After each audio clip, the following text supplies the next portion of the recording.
Bismillahirrahmanirrahim. Alhamdulillahirabbil alamin. Nasta'inuhu wa nastaghfiruh wa na'udzu billahi min syururi anfusina wa sayyiati a'malina. Faman yahdihillahu fala mudhillalah wa may yudlil fala hadiyalah. Asyhadu an la ilaha illallah wa asyhadu anna Muhammadar Rasulullah. Allahumma shalli ala Muhammad wa ala ali Muhammad, amma ba'du. Ayuhan nas ittaqullaha mastata'tum wasma'u wa ati'u la'allakum turhamun. Fa inna asdaqal hadithi kitabullah wa khairal hadyi hadyu Muhammadin sallallahu alaihi wasallam wa syarrul umuri muhdatsatuha wa kullu bid'atin dhalalah. Bapak-bapak, ibu-ibu, sedherek-sedherek kang dipunakaken dening Allah Subhanahu wa taala, monggo kita ngaos sareng-sareng surat An-Nasr, surat kaping 100 sedoso. Kita belajar bersama surat An-Nasr, surat yang ke-110 dalam urut-urutan penulisan mushaf. Surat An-Nasr atau surat Idza Jaa Nasrullahi wal Fath. Monggo iki sareng-sareng maos nggih. Setunggal ta'awudz rumiyin nggih, ta'awudz rumiyin. Setunggal kalih tiga. A'udzu billahi minasy syaithanir rajim. Bismillahirrahmanirrahim. Idza jaa nasrullahi wal fath wa ra'aitan nasa yadkhuluna fi dinillahi afwaja fasabbih bihamdi rabbika wastaghfir innahu kana tawwaba. Bismillahirrahmanirrahim. Alhamdulillahirabbil alamin. Allahumma shalli ala Muhammad wa ala ali Muhammad.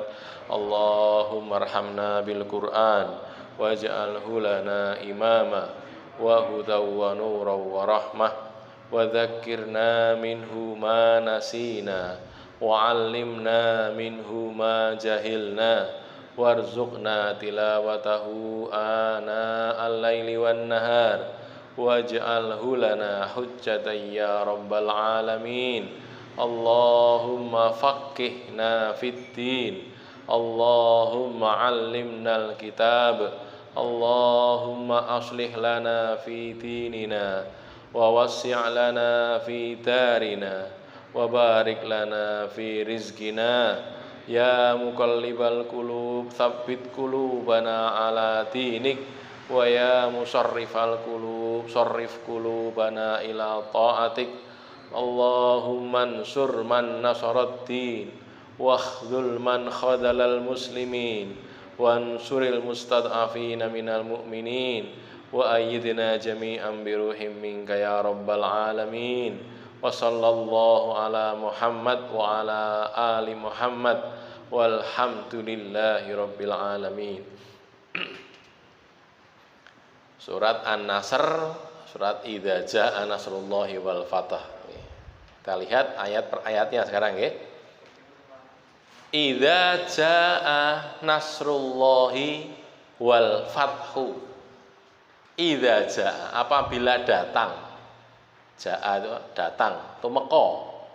Apa yang datang? Nasrullahi, pertolongan Allah. Pertolongan Allah. Wal fathu, dan kemenangan. Fatah, pembukaan, pembebasan, kemenangan. Yang dimaksud di sini adalah Fathu Mekah. Jazakallahu khairan. Fathu Mekah, pembebasan kota Mekah, terbukanya kota Mekah. Idza jaa nalika tumeka, nalika teka apa ya nasrullahi pitulungane Allah lan fathu lan kemenangan. Kemenangan ugi kemenangan saking Allah. Nggih.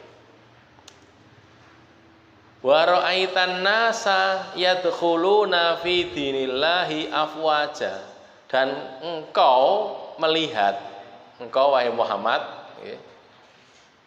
engkau melihat manusia yadkhuluna, mereka itu masuk, yadkhulun, mereka masuk fi dinillah, ke dalam agama Allah, dinullah al-Islam ini, afwajan, dengan berbondong-bondong, berombong-rombongan, ora mung siji loro, sak suku, sak bangsa ngoten. Nah itu. Jadi sesudah Fathu Mekah itu, sesudah terbukanya kota Mekah, yang masuk Islam niku ora mung siji loro, ning sak suku mlebu Islam kabeh, ngoten lho. Sak kabilah mlebu Islam kabeh. Sak daerah, sak desa mlebu Islam kabeh, ngoten. Itu ya. Berbondong-bondong maksudnya begitu. Terus apa yang harus dilakukan ketika itu? Fasabih bihamdi rabbika wastaghfirhu. Fasabih, maka bertasbihlah, memahasucikan Allah. Sabih, ya, bertasbih, mengucapkan subhanallah. Bihamdi rabbika, dengan memuji pemeliharamu, dengan mengucapkan tahmid. Jadi subhanallah walhamdulillah, nah gitu loh. Subhanallah walhamdulillah, dengan memuji Allah. Monggo dipun lenggaraken ingkang kersane ingkang nembe rawuh saged lagi maju nggih, silakan. Tafasahu fil majalis, dilonggarkan majelisnya. Agak maju ke depan monggo, bisa. Sudah suruh bertasbih, memasucikan Allah, memuji Allah, okay? Memuji kepada Allah, lalu wastaghfirhu, minta ampun kepada Allah. Lho niku, suruh istighfar. Suruh mengucapkan astaghfirullah. Nah, gitu ya. Atau nastaghfirullah. Kami mohon ampun kepada Allah. Mengapa? Innahu kana tawwaba, sesungguhnya Allah itu penerima taubat. Allah itu kersa maringi tobat, kersa nampi tobaté menungso sing do salah-salah niku. Wah, ngoten, itu loh ya. Itu ayat ini, 3 ayat ini berbicara tentang hal itu. Jadi ketika datang pertolongan Allah dan kemenangan, wujudnya apa toh? Wujudnya orang-orang itu masuk Islam dengan banyak, berombong-rombongan, berbondong-bondong, sak bangsa demi sak bangsa, sak suku demi sak suku gitu, sak kota demi sak kota, banyak sekali yang masuk Islam. Kenapa? Karena memang Allah sudah membuka kemenangan itu. Kalau sudah begitu, yang dilakukan itu apa toh?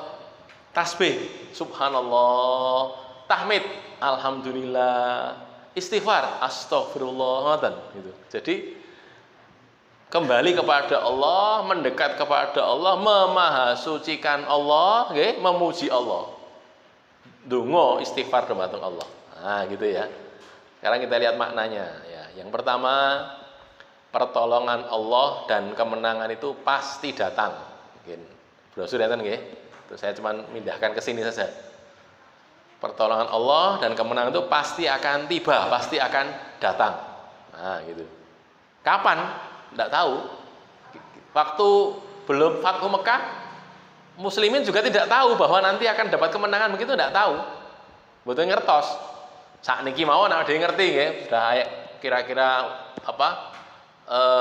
Tahun ke-8, tahun ke-9, mulai tahun ke-10, tahun ke-10 Fathu Mekah kan ya, 10 Hijriah, sudah lantas sesudah itu Nabi wafat. Tidak lama sesudah itu Nabi wafat. Nah, kan gitu. Kemenangan pasti akan datang. Kapan? Kalau ulama menjelaskan, ini ulama saja. Kalau muslimin itu sudah pantas ditolong, maka Allah akan menolong. Gitu loh. Lah nopo sakniki dereng patut ditolong?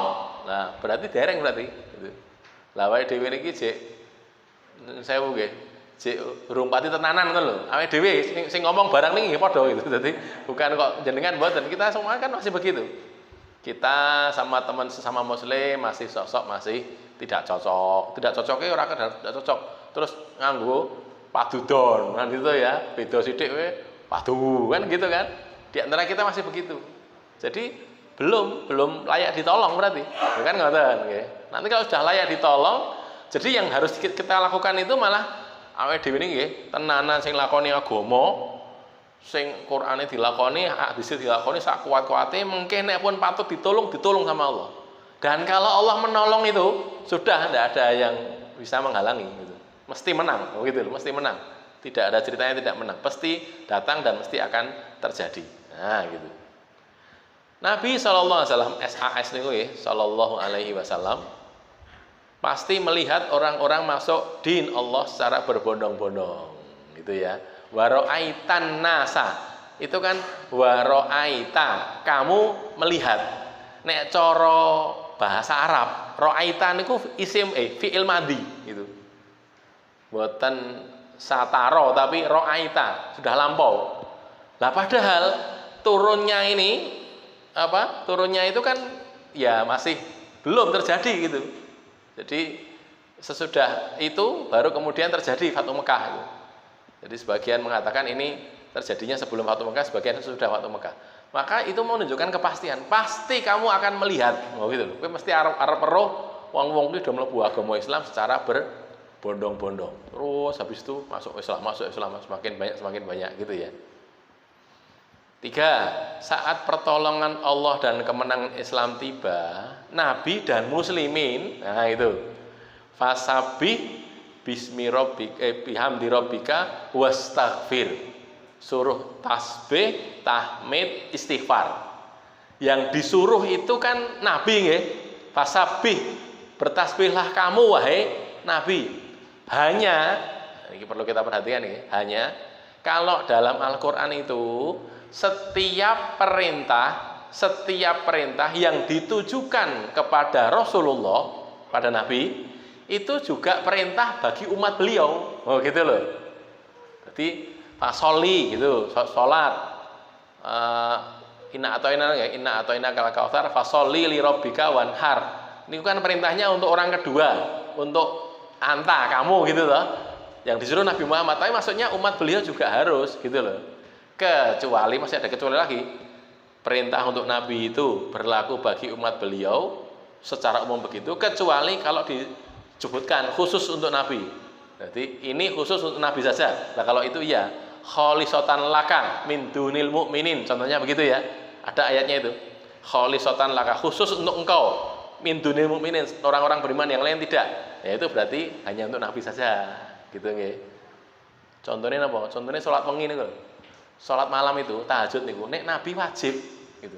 Terus Nabi niku kewajibannya sanese gangsal wekdal niki, subuh, zuhur, asar, maghrib, isya juga wajib sholat malam. Wajib bagi Nabi. Tapi bagi umat beliau tidak wajib, sunnah, muakkadah gitu ya. Panjenengan mboten sholat wengi, mboten napa-napa, mboten dosa. Nek mboten sholat subuh dosa. Kan ngoten nggih. Nek sholat wengi mboten napa-napa. Sunnah dan dikuatkan iya, tapi tidak wajib untuk umat beliau. Tapi kalau untuk beliau Nabi, sholat malam itu hukumnya wajib. Nah gitu ya. Terus ini tadi, saat pertolongan tiba, Nabi dan muslimin, maka di sini saya tuliskan kan Nabi dan muslimin, karena yang diperintahkan tidak cuma Nabi, bukan wong Nabi dok, tapi Nabi dan muslimin diperintahkan untuk memasucikan Allah dan memohon ampun kepadanya. Suruh tasbih bihamdi rabbika dan bertakmid ya, mengucapkan alhamdulillah dan istighfar. Allah itu maha penerima taubat, innahu kana tawwaba. Itu. Ini maknanya 3 ayat ini seperti itu. Kemudian sekarang kita lihat tafsirnya ya. Jadi surat Al-Nasr, surat Idza Jaa Nasrullah itu kalau menurut Rasulullah dalam sebuah hadis yang agak panjang, walaupun kedudukannya dipersoalkan ya, sebagian ulama mengatakan hadisnya dhaif, bagian Hasan mengatakan Hasan. An-Nasr itu senilai dengan 1/4 Quran gitu. Kalau Qul huwallahu ahad senilai dengan 1/3 Quran. Kan gitu ya. Nah, niku hadisnya sahih, kalau yang ini memang dipersoalkan hadisnya. 1/4 Al-Qur'an. Jadi Nabi mengatakan idza jaa nasrullahi wal fath atau idza jaa nasrullah itu rubu'ul Quran. Rubu itu seperempatnya Quran. Jadi nek cara wong pukil-pukilan nggih. Maca wan ana idza jaa ping 4 kaya dene khatam Quran. Ya ora ngono kuwi gitu. Ora kok terus ganjarane padha nggih beda, wong maca Quran 30 juz kok ya beda gitu. Tapi nilainya, nilai apa? Isinya. Nah, kayak Al-Ikhlas itu kalau ulama mengatakan, mari sudah kita bahas nggih, suluh-suluh Quran itu mengapa? Karena surat Al-Ikhlas itu satu-satunya surat yang isinya itu hanya bicara tentang Allah saja gitu. Makanya sebutannya al-ikhlas. Al-ikhlas ini artinya murni. Ikhlas itu artinya murni. Surat yang murni hanya bicara tentang Allah, itu al-ikhlas. Nah, padahal Al-Qur'an itu isinya bicara tentang Allah, akidah, syariat, dan akhlak. Isinya 3 itu, kan gitu toh. Lah berarti kalau gitu seperti Quran itu loh, kalau kata ulama memahamikannya seperti itu ya. Satu nggih. Surat ini Madaniyah. Madaniyah itu apa toh? Madaniyah itu surat ingkang turunnya sesudah hijrahnya Nabi. Nah, gitu. Gampangnya begitu ya. Walaupun turunnya tidak di Madinah, turunnya di Mekah pun kalau terjadinya sesudah hijrah namanya surat Madaniyah. Gitu ya. Yang kedua, surat ini surat yang terakhir, bukan ayat terakhir loh ini, surat yang terakhir yang diturunkan oleh Allah. Bedanya apa toh? Surat kali ayat itu. Nek ayat yang terakhir niku lho, surat Al-Maidah ayat pinten niku? 3 nggih. Bagian dari Al-Maidah ayat 3. Al-yauma akmaltu lakum dinakum wa atmamtu alaikum nikmati wa raditu lakumul Islam madina gitu. Itu bagian dari ayat 3, bukan seayat utuh mboten. Satu bagian dari ayat ketiga surat Al-Maidah. Itu ayat yang terakhir turun. Kalau ini surat yang terakhir turun, maksudnya turun surat penuh. Satu surat penuh itu turun dalam satu waktu. Ya, ini surat An-Nasr ini. Jadi keterangannya di sini ya, surat ini turun pada pertengahan bulan Dzulhijjah ketika Rasulullah sedang berhaji, lantas Rasul memahami bahwa haji beliau itu adalah haji perpisahan, haji wada. Nah, gitu. Dzulhijjah Nabi niku sedane bulan kados dene Nabi niku sedane kalih miyose napa wiyose sami, lahirnya dan meninggalnya harinya sama. Tanggal 12 Rabiul Awal nggih. 12 mulut itu kalau bahasa Jawa. Anu napa jenenge? Wulan mulut gitu. Jadi kan Dzulhijjah, Muharram, Safar, Rabiul Awal. Jadi Dzulhijjah usah dihitung ya. Muharram, Safar, Rabiul Awal berarti 3 bulan. Niki turun Dzulhijjah, lajeng Muharram, Safar, Rabiul Awal itu Nabi wafat. Jadi sekitar 3 bulan saja. Karena itu hajinya kan sekitar tanggal 9, tanggal 10 ya.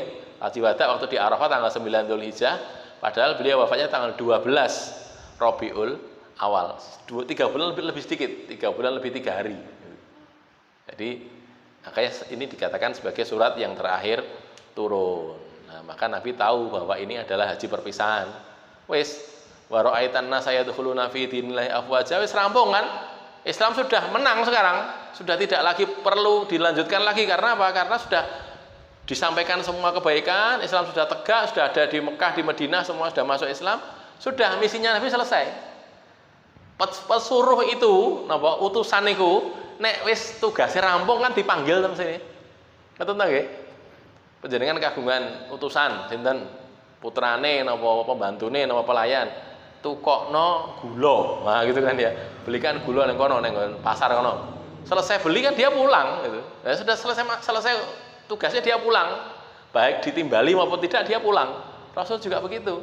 Tugasnya selesai, sudah orang-orang masuk Islam, jalani Islam sudah rampung, pulang kembali kepada Allah Subhanahu wa taala. Maka ini dipahami sebagai perpisahan. Nah, gitu loh ya. Maka Nabi ketika niku pas haji wada itu terus napa ngendika dawa niku nggih. Dawa ngantek do nangis-nangis itu. Para sahabat sama nangis gara-gara beliau menyatakan seakan-akan saya nanti kemungkinan sudah tidak ketemu kalian lagi, maka mumpung saya masih bisa ketemu ini, saya sampaikan ini. Banyak pesannya itu, gitu ya. Maka para sahabat menangis gara-gara Nabi ngendika begitu, seolah-olah perpisahan dengan beliau. Dan betul, 3 bulan kemudian beliau wafat. Surat ini merupakan tanda atau kabar kematian Rasulullah Shallallahu Alaihi Wasallam. Gitu, nanti kita baca hadisnya di belakang ya. Jadi kalau sudah selesai tugasnya, Nabi, Rasul itu kalau sudah selesai tugas, ya sudah dipanggil oleh yang menugaskan, yakni Allah Subhanahu Wa Taala, kan ngoten, gitu ya, sudah selesai.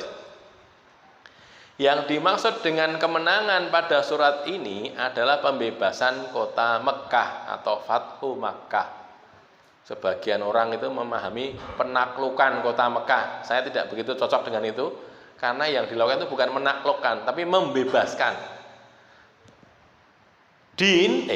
Dunia, bumi ini miliknya Allah. Bumi, langit semuanya kan miliknya Allah nggih.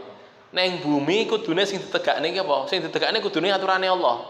Kudune Islam sing tegakne iki. Soale saking Allah, inna dina indallahil Islam. Kan ngoten. Kalau ada wilayah yang di situ dikuasai oleh orang-orang kafir, ditegakkan kekafiran di situ, merajalela kemusyrikan di situ, itu wilayah yang terjajah, begitu loh. Dijajah oleh manusia. Wong mereka itu seharusnya taat kepada Allah, ya, berbakti mengabdi kepada Allah, kok malah kafir, loh niku loh. Makanya misi Islam itu membebaskan, datang untuk membebaskan mereka, gitu. Bukan kok untuk jajah, enggak. Gitu. Jadi salah kalau mereka mengatakan itu ekspansi pasukan Islam zaman Umar sampai ke sini, menjajah banyak daerah, bukan menjajah, membebaskan, gitu loh. Membebaskan dari kemusyrikan. Dan memang kenyataannya begitu. Pasukan Islam datang ya, mereka mesti dakwah dulu, gitu, dakwah. Gampangannya nek coro nek ben karena carane ngerti ki daerah Islam apa ora diadani gitu. Kalau ada pasukan Islam gitu datang satu wilayah belum tahu ini penduduknya Islam apa enggak, mereka komandangan adzan, Allahu Akbar gitu. Bungok-bungok pada penduduk desa itu. Kalau nanti penduduk desa itu muslim, maka mereka akan jawab juga, Allahu Akbar gitu juga gitu. Oh, berarti orang Islam iki, ya wis, pas itu dilewati gitu. Karena ini sudah muslimin, orang Islam, tidak perlu di apa-apakan, tidak mau mereka tidak mau mengambil harta, enggak kok gitu. Lewati lagi. Kalau mereka mau menjamu dijamu, ya apa-apa, tapi tidak minta dijamu gitu. Kalau diadani nganti rampung, Allahu Akbar sampai la ilaha illallah, ngoten nggih. Rampung diadani kok ora dijawab. Oh, berarti kafir iki. Diserang lo gitu loh. Itu gitu ya. Dan selalu saja ditawarkan gitu. Tawarkan. Sekarang kalian kafir, baik. Kalian pilih apa sekarang? 3 tawarannya itu. Kalian masuk Islam, lebu Islam wis rampung. Kami tidak hendak mengambil harta murah. Aku ngentek Islam ya wis rampung. Dadi kancaku wisan, dadi teman saya. Atau kalau enggak kamu tetap kafir, tapi kamu mengakui atau mau diatur oleh pemerintahan Islam. Jadi kafir dhimmi, kan gitu. Boleh tetap menjalankan agama kamu, tetap boleh, bisa, enggak masalah, tidak dihalangi, tapi kamu harus tunduk kepada ketetapan pemerintahan Islam, gitu. Karena diatur, nek diatur, oke, gawe pasukan dhewe nyerang wong Islam, begitu loh. Diatur dengan aturan-aturan tertentu. Tidak mau yang kedua, yang ketiga baru perang, nah, gitu loh. Yang ketiga perang kalau gitu, enggak mau mlebu Islam ra gelem, kafir dhimmi enggak mau, ya berarti memang menantang perang. Kalau gitu diperangi. Perangnya itu ada tertibnya, ada aturannya, ngoten. Ora kok waton diserang kaya sakniki itu mboten gitu. Wanita dan anak-anak pergi dulu, enggak usah ikut, disuruh mengungsi, dilindungi gitu loh, tidak diserang. Yang diserang hanya pasukan perangnya saja. Gitu-gitu. Dalam Islam ada aturan yang seperti itu, nggih. Sesudah turunnya ayat ini, Rasulullah semakin memperbanyak membaca tasbih, tahmid dan istighfar baik waktu sholat maupun di luar sholat. Nah, karena disuruh tadi nggih, wasabbih bihamdi rabbika wastaghfir innahu kana tawwaba. Nabi itu di akhir-akhir hayat beliau, subhanallah, ibadahnya semakin hebat, semakin dahsyat, semakin luar biasa, bacaan zikirnya semakin kuat, kan gitu nggih. Di akhir-akhir hayat beliau seperti itu ya. Maka berbahagialah bapak-bapak ibu-ibu yang di akhir hayatnya gitu ya. Mungkin saudara kita ada sebagian yang sudah sedo gitu. Di akhir hayatnya itu baik. Jadi sregep apa segrep lagi pas sregep-sregepe sedo subhanallah. Nikmat sekali gitu. Jadi pas di atas pas puncak-puncaknya kebaikan dia meninggal pada waktu itu kan gitu ya. Jadi husnul khotimah gitu ya. Makanya nggih, masalah sedo ini menungso kan mboten ngertos nggih. Kita ndak tahu kapan. Makanya yang penting awake dhewe tetap istiqomah mawon, ampun ngantos ninggal agami Islam. Rasulullah bersabda sebagaimana termaktub dalam riwayat Ahmad. Ini sanadnya dhaif tapi ya. Nomor 14.969. Jadi Musnad Ahmad itu kitabnya gede gitu selesai. Ya, ada yang sampai 20 jilid, ada yang 10 jilid tergantung besar kecilnya huruf nggih. Total total apa hadisnya itu 30 ribuan, 30.000 hadis. Ki dhewe sinau pinten niku? Durung ya ini. Musnad Ahmad itu cukup tebal dan kita mungkin belum belajar. Jadi masih banyak sekali hadis yang belum kita tahu. Wakeh banget. Ngendika ngeten Kanjeng Nabi, "Innan nasa dakhalu fi dinillahi afwaja wa sayakhrujuna minhu afwaja." Lah ini manusia itu mereka masuk ke dalam dinullah berbondong-bondong. Lah nanti juga akan keluar dari dinullah juga berbondong-bondong juga. Nanti itu kapan wallahu alam. Jadi sok ben iki do murtate akeh-akeh ngoten lho. Ora mung siji loro mboten sak desa murtad kabeh. Itu gitu. Ya. Dan konon itu sudah terjadi di sebagian tempat. Jadi gara-gara tidak punya napa? Mboten gadah sembako gitu loh ya, kekurangan, lalu ada orang menawarkan sembako terus suruh ganti agamanya, kon ganti agama nggih Pak, jol agamane, terus mau. Karena apa? Karena salah kita juga, wong Islam orang ini kok ngerti sedure do kelaparan do kurang gitu, kita ndak bantu lah. Jadi akhirnya mereka dibantu oleh orang lain, jadi agama mereka, kita yang protes piye to? Kok mbok ganti agamane lah, kita yang tidak mboten napa istilahnya, mboten tanggap ngoten lho, mboten tanggap gitu. Banyak di tempat-tempat yang daerah-daerah terpencil gitu ya, daerah terpencil, mereka satu desa gitu tiba-tiba berubah jadi bukan Islam lagi, keluar dari agama Islam gara-gara begitulah. Ini ternyata sudah terbukti sekarang ini. Sudah ada sebagian orang yang sekian banyak orang masuk Islam.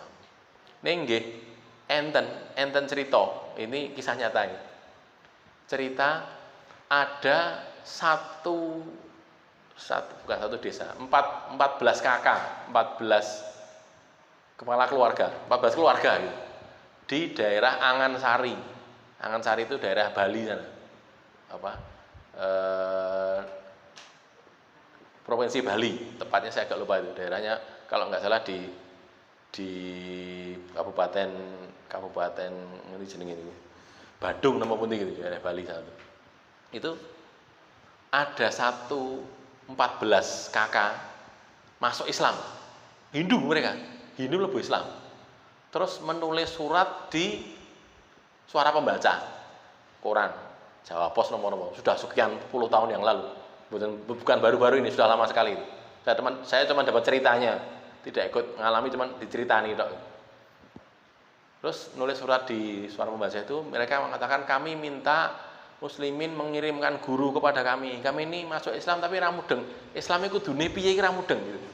Enggak tahu mereka. Terus akhirnya ada serombongan ustadz datang ke sana nyari tahu tempatnya, ada alamatnya kan, dicari tahu, ketemu dengan orang lain. Betul, iya betul, ini kami di sini. Kami ini 14 keluarga ini semua masuk Islam. Terus kami tidak tahu yang saya unik.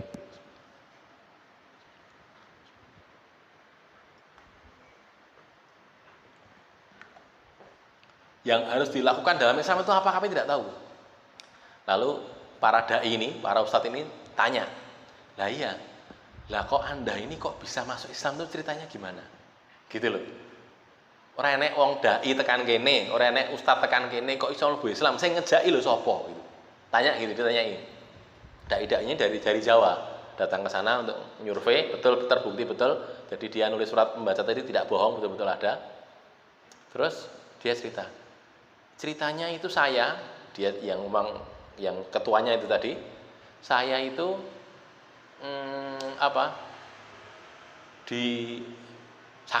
ngalami sakit, bukan dia, bukan yang cerita itu, tapi kepala sukunya atau gimana, kepala sukunya itu ngalami sakit, periksakan ke dokter tidak sembuh, dibawa ke dukun tidak sembuh, dibawa ke dukun Hindu itu tidak sembuh, mana-mana tidak pernah sembuh, alternatif juga ditempuh tidak sembuh juga.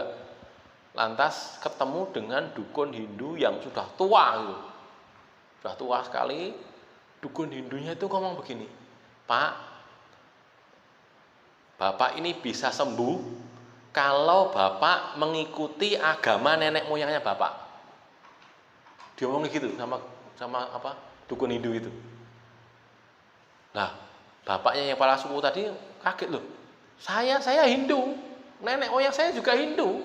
Dari dulu saya kenal ibu, bapak ibu saya Hindu, kakek saya juga Hindu gitu. Nggak tahu, pokoknya kata dukun tadi, pokoknya bapak cari dulu-dulunya nenek moyang dulu itu agamanya apa. Terus melu agama kui.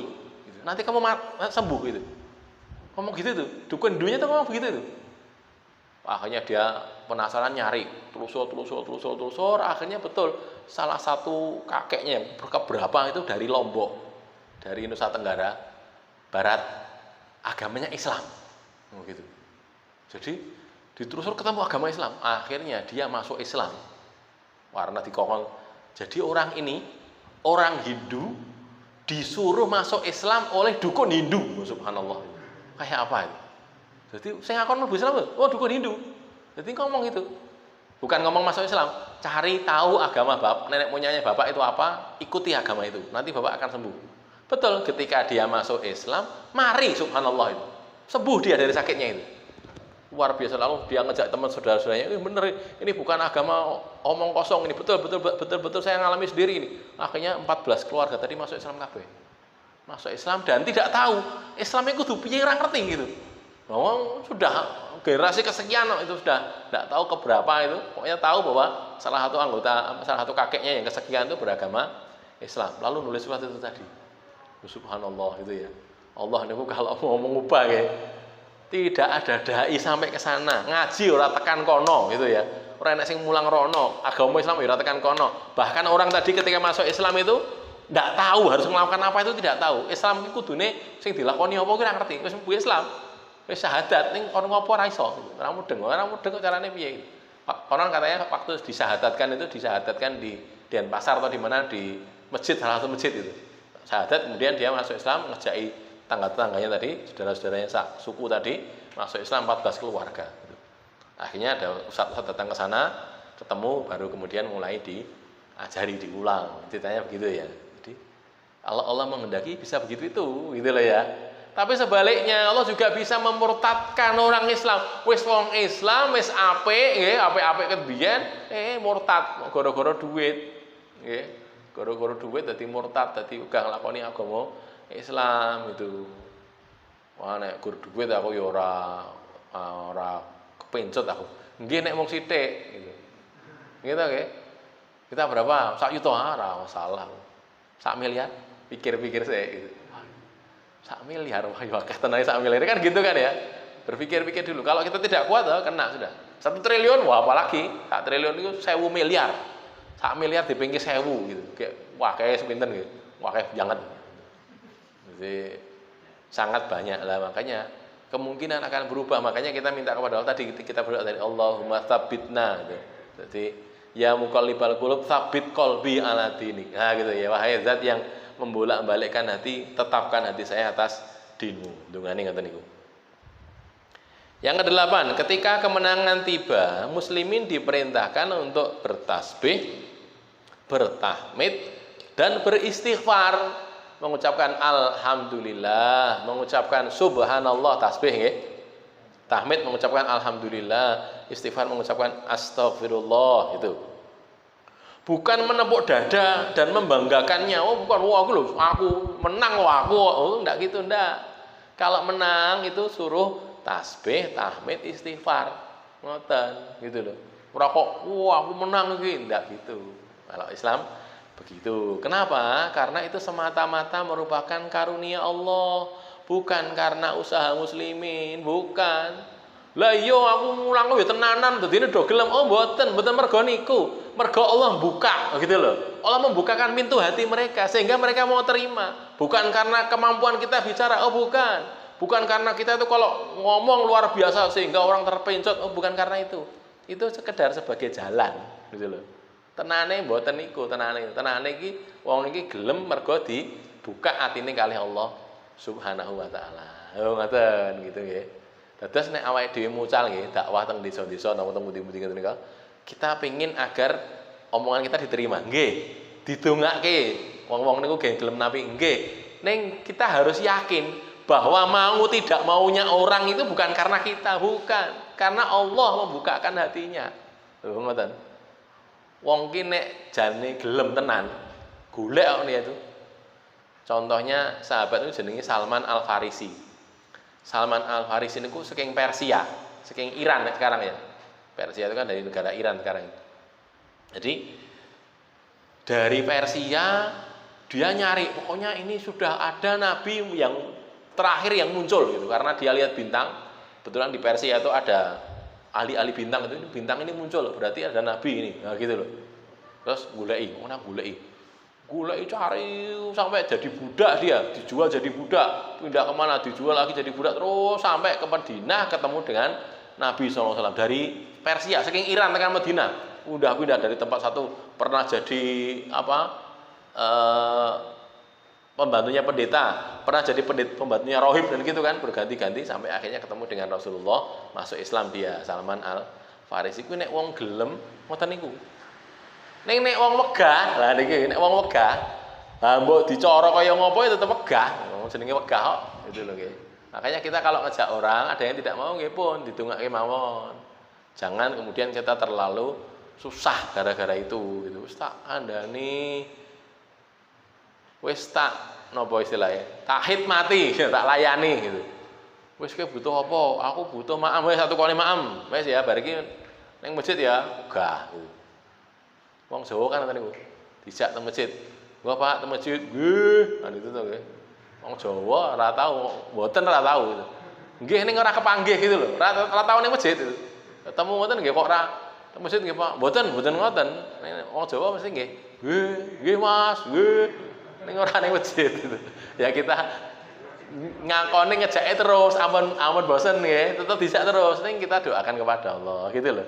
Karena bukan kemampuan kita kok, bukan kok. Jadi gelemnya orang, maunya orang kepada kebaikan ini bukan karena kita, tapi karena Allah semata-mata. Maka kalau kita menang, kita diberi kemenangan, itu diberi oleh Allah. Maka tasbihlah, tahmidlah, istighfarlah kepada Allah. Jangan menepuk dada, merasa dirinya menang. Enggak gitu. Okay? Yang terakhir, yang nomor 9, muslimin harus selalu ingat kepada Allah, baik pada waktu gembira maupun pada waktu bersedih, pada saat senang maupun susah, ketika meraih kemenangan maupun ketika menderita kekalahan.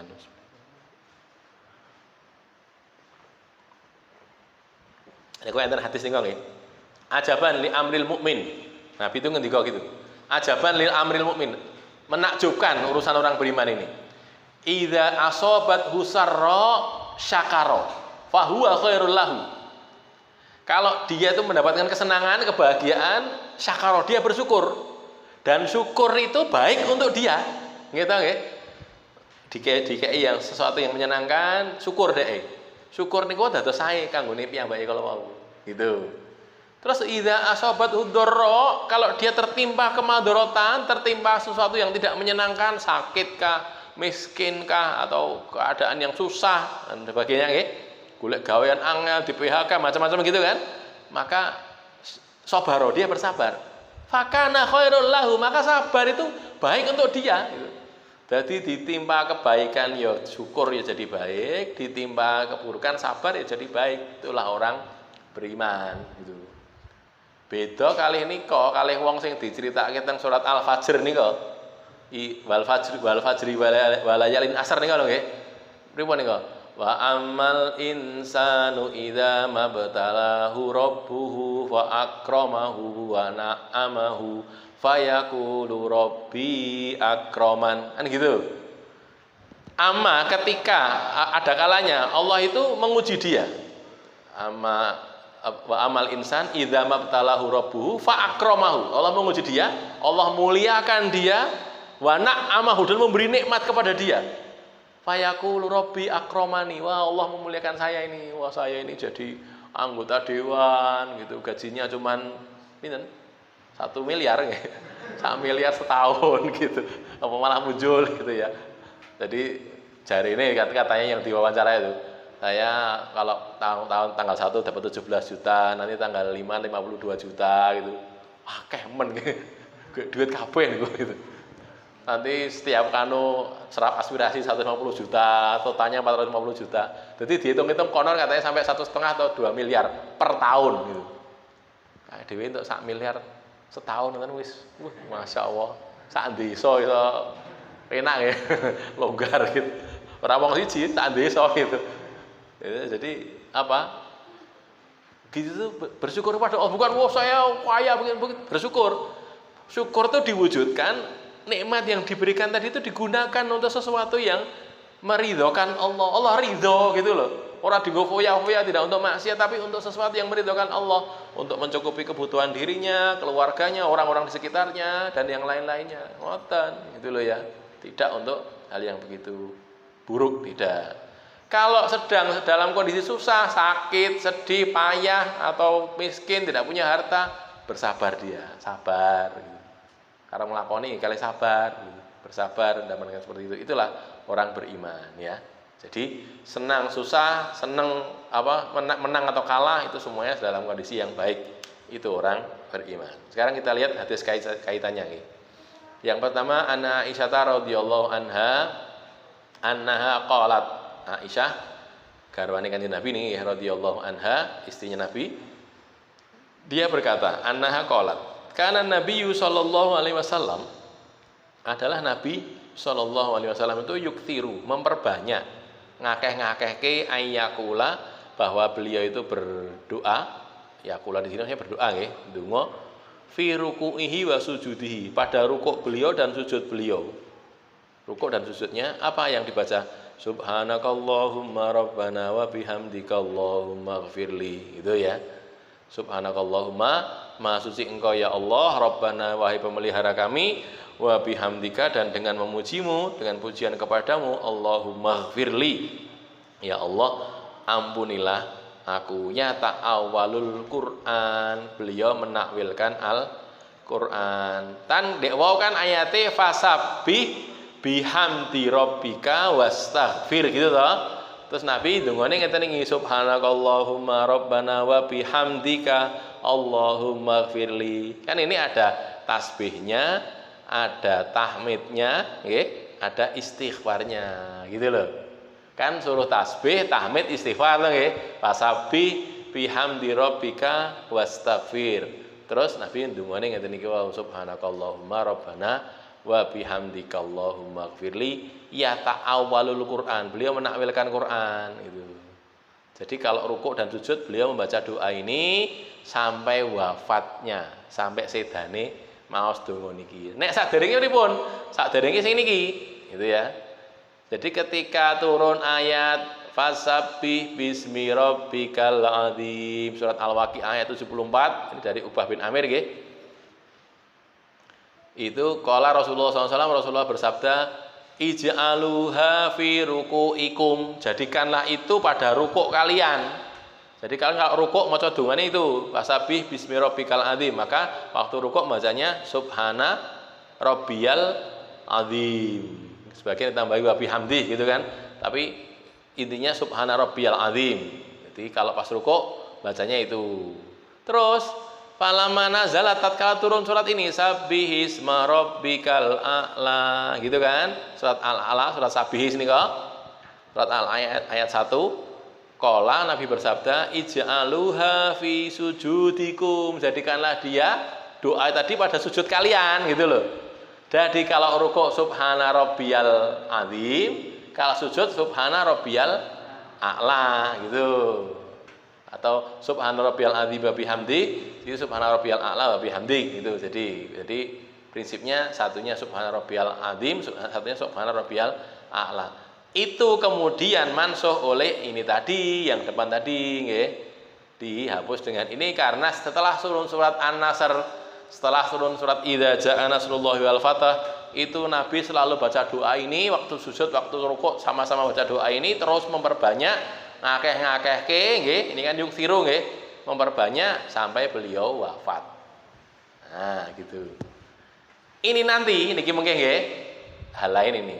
Yang jelas ini Nabi macane doa niku wae, subhanakallahumma rabbana wa bihamdika Allahumma ighfirli, subhanakallahumma rabbana wa bihamdika Allahumma ighfirli. Memperbanyak itu, banyak membaca doa itu. Ini nanti juga digunakan oleh ulama sebagai dalil bahwa yen salat itu ora cepet-cepet banget gitu loh. Ini kan bunyinya kan yuksiru, jenenge kathir banyak niku minimal 3 gitu loh. Nek wong Arab niku ngarani siji niku enten dhewe jenenge mufrad, nggih. Dua niku musanna, tiga itu jamak. Jamak itu minimal tiga gitu loh. Nek Indonesia kan loro jamak atau nggih? Atau orang Inggris juga ada satu itu singular, dua plural. Dua itu sudah jamak. Kalau dalam Inggris, dalam Indonesia juga. Kalau dalam Arab mboten, dua itu ada sendiri. Mufrad, musanna, jamak. Jadi jamak itu minimal tiga. Maka kata-kata yuktir, iktar itu karena banyak, minimal ping 3, ngoten lho nggih. Subhanakallahumma rabbana wa bihamdika Allahumma ighfirli, bisa. Subhanakallahumma rabbana wa bihamdika Allahumma ighfirli, pindho. Subhanakallahumma rabbana wa bihamdika Allahumma ighfirli, ping 3. Lagi sami Allahu liman hamidah, ngoten. Gitu lho nggih. Ora cepet-cepet banget. Allahu akbar, Allahu akbar, Allahu akbar, ngoten gitu loh ya. Jadi pakai berhenti, pakai baca. Yo nek mosok diri banget nih. Subhanallah ya jane ya iso, tapi kan mboten sopan to nggih. Awake dhewe kan ndonga. Ndonga niku nyuwun kalih Allah. Nek kecepatan kan yang mboten sopan gitu. Cah cilik niku, cah cilik nyuwun kalih bapake. Omongnya cepet banget. Pak, aku nanti Pak. Ngono kira-kira bapake maringi ngono mboten. Won duka bapake kowe ngomong apa kowe? Ngomong sing ndek ora iso to kan mboten. Bapake kan duka to nggih. Lah awake dhewe nyuwun kali Allah kok ngoten. Subhanallah wa bihamdihi. Subhanallah masa nggih ngoten, nggih mboten. Subhanakallahumma rabbana wa bihamdika Allahumma ighfir. Karena dirasakne ngoten lho nggih. Dirasa-rasakne. Aku ki lagi nyuwun karo Allah lho nggih. Oh gitu loh. Ora perlu Allah ning kita yakin sedang minta kepada Allah maka dirasakan. Maka nggih mboten cepet banget salat niku. Baik berjamaah maupun sendiri, apalagi kalau sendiri. Salat sendiri malah Nabi tambah dawa meneh salate. Nih, jadi memperbanyak 3 atau 4 atau 5 atau 6 atau sampai 10 kali. Umar bin Abdul Aziz itu pernah ngimami sholat. Umar bin Abdul Aziz itu khalifah Bani Umayyah ya. Yang makmum itu Anas bin Malik, sahabat Nabi. Nah gitu. Anas bin Malik itu sahabat Nabi, usianya panjang sampai tahun 100 Hijriah. Di saat Umar bin Abdul Aziz jadi khalifah. Jadi Umar bin Abdul Aziz itu jadi khalifah tahun 99 sampai 101 Hijriah. 2,5 tahun saja. Tidak genap 3 tahun. Cuman 2,5 tahun kayak Abu Bakar. Sebentar saja. Terus dia ngimami sholat. Terus kata Anas itu mengomentari, aku tidak pernah sholat di belakang seseorang yang sholatnya lebih mirip dengan sholatnya Rasulullah kecuali pemuda ini. Siapa? Ya Umar bin Abdul Aziz itu. Itu kata Anas bin Malik. Lalu para sahabat berusaha ngitung itu. Ngitung itu ternyata jumlah tasbihnya itu 10 kali. 10. Anggaplah tasbihnya bukan ini gitu. Anggaplah tasbihnya subhana rabbiyal a'la salah. Subhana rabbiyal a'la, subhana rabbiyal a'la, subhana rabbiyal 10. Nggih ora cepet-cepet banget to nggih. Ya rada sauntara ngoten lho nggih. Ora kok cepet banget mboten. Tetap ada jedanya gitu loh ya. Makanya kalau sholat nggih ampun cepet-cepet banget. Nanti enggak jadi tidak khusyuk malahan, saking cepetnya malah ra khusyuk, malah cepet banget gitu tuh ya. Itu kecepatan sehingga tidak jadi khusyuk. Tapi juga jangan terlalu lama apalagi kalau imami orang banyak, jangan, kasihan. Di antara mereka ada orang-orang yang punya kebutuhan, punya kesibukan gitu ya. Kalau sholat sendiri monggo, ojo dawa banget mesakne makmume, ya gitu loh nggih. Cuman niku wau dawa cendak niku kan karek ukurane masalahnya nggih. Karek ukurane. Mosok salah tok macane maca kan maca dadi macan ta nggih. Macane iki surat napa? Sabihis, dawa banget sabihis. Lah biasanya kulhu gitu. Kulhu, binas, bil falak, kul ya ayu. 4 itu dong gitu. 4 kul itu saja. Itu saja ya sabihis jadi panjang. Padahal enggak panjang dibandingkan dengan ayat-ayat yang lain. Kan ngoten gitu loh ya. Masih pendek habis Rabbikal itu masih pendek dibandingkan dengan surat-surat yang lain. Artinya ya sedengan lah. Tidak kok terlalu panjang, tidak terlalu pendek. Nggih. Jadi ini menakwilkan Quran. Hal yang lain selain panjangnya sholat, ini juga ada kaidah dalam fikih, nanti di hadis ada disebutkan oleh Rasulullah. Orang kalau sujud itu boleh membaca doa apa saja. Rukuk juga gitu, boleh baca doa apa saja asalkan bukan membaca Quran. Nah, gitu. Yang tidak boleh malah baca Quran waktu rukuk dan sujud. Hadisnya ada nggih. Jadi makanya ketika disuruh fasabbih bihamdi rabbika wastaghfir, itu Nabi dungannya begini, subhanakallahumma rabbana wa bihamdika allahumma ighfirli. Ini doa ini tidak ada dalam Al-Qur'an, makanya dibaca boleh gitu loh. Jadi jenengan ndonga napa mawon angsal ning ampun njupuk saking Quran, saking hadis pareng, saking Quran ampun. Saya napa? Rabbana atina fid dunya hasanah wa fil akhirati hasanah wa qina adzabannar. Teng Quran enten. Surat Al-Baqarah niku nggih. Al-Baqarah ayat 200 nomor 201 niku. Ada itu. Jangan pakai doa itu, doa yang lain gitu loh ya. Nek nung basa Jawa mboten oleh basa Jawa gitu. Tidak boleh, ulama sepakat itu. Orang sholat berdoa pakai bahasa Jawa, sholatnya batal gitu ya. Ya, doa-doa yang masnun yang disunahkan oleh Rasulullah dalam bahasa Arab gitu nggih. Dah. Ini yang kedua tadi, kemudian berikutnya ini ada hadis cukup panjang. Mudah-mudahan bisa kita baca nggih. Jadi ini ceritanya di situ ada di bagian akhir yang terakhir ya. Jadi ada Umar bin Khattab itu ngejak Ibnu Abbas, ceritanya ini ya. Ngejak untuk bersama-sama menghadiri majelisnya para veteran perang Badar, Asyahi Badar ini. Syekh-syekhnya perang Badar. Jadi diajak oleh Umar datang ke sana. Lalu orang-orang itu sama mencibir, Umar, ya Amirul Mukminin, kamu mau ajak Ibnu Abbas ini gimana ini? Ibnu Abbas cilik mbok jak rene, iki wong tua-tua iki. Nggih, monggo silakan.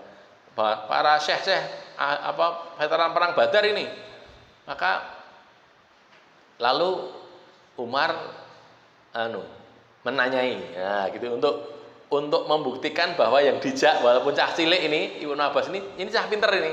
Cah cilik ning pinter dia, kan gitu. Untuk membuktikan itu Umar bertanya kepada syekh-syekh ahli veteran perang Badar tadi, yang pahlawan perang Badar yang masih hidup itu. Umar bertanya begini, "Matakuluna fi idza jaa nasrullahi wal fath?" Apa yang kalian katakan tentang surat ini, surat Al-Fatah ini?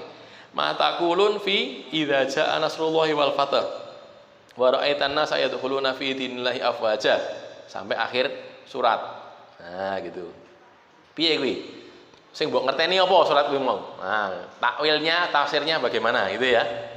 Faqala ba'duhum, lalu sebagian mereka mengatakan umirna an nahmadallah wa nastaghfiruhu idza nusirna wa futiha alaina. Nah, gitu. Kita diperintahkan untuk memuji Allah, tahmid, alhamdulillah, nggih. Wa nastaghfiruhu, dan kita minta ampun kepada Allah, istighfar, idza nusirna wa futiha lana, ketika kita ditolong dan diberi kemenangan.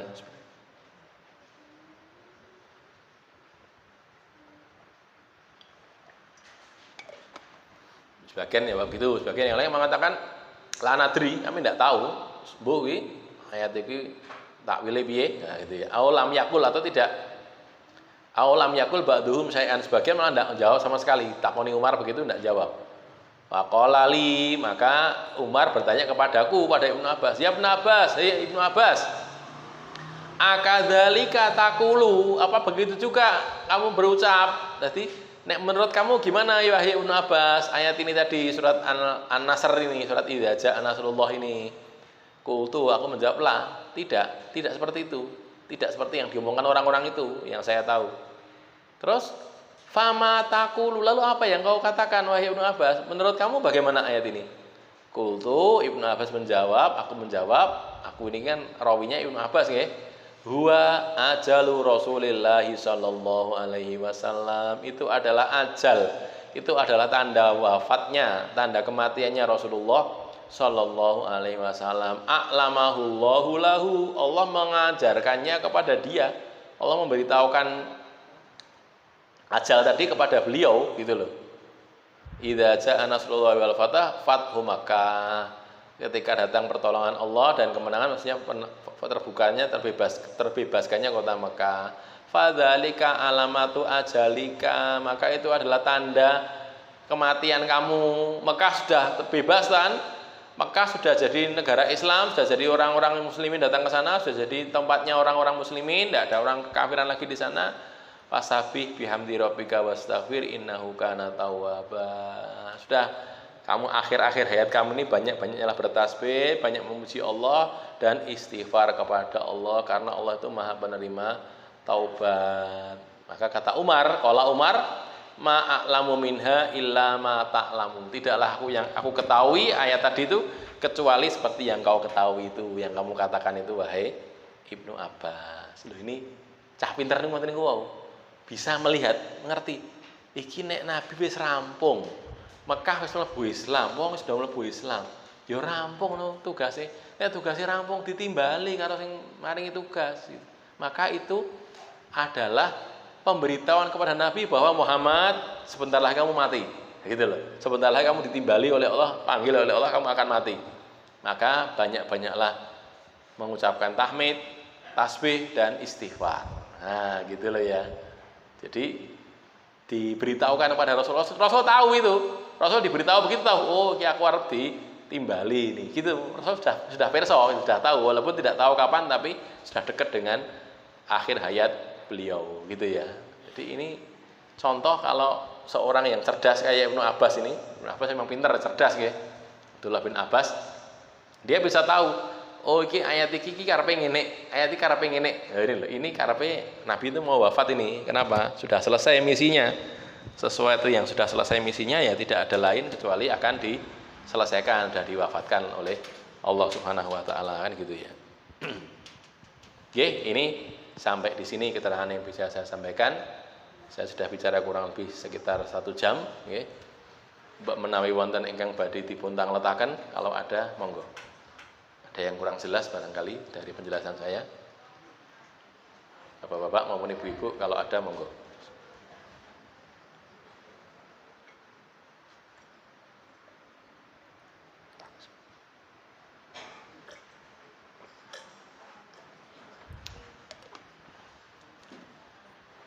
Mboten-mboten.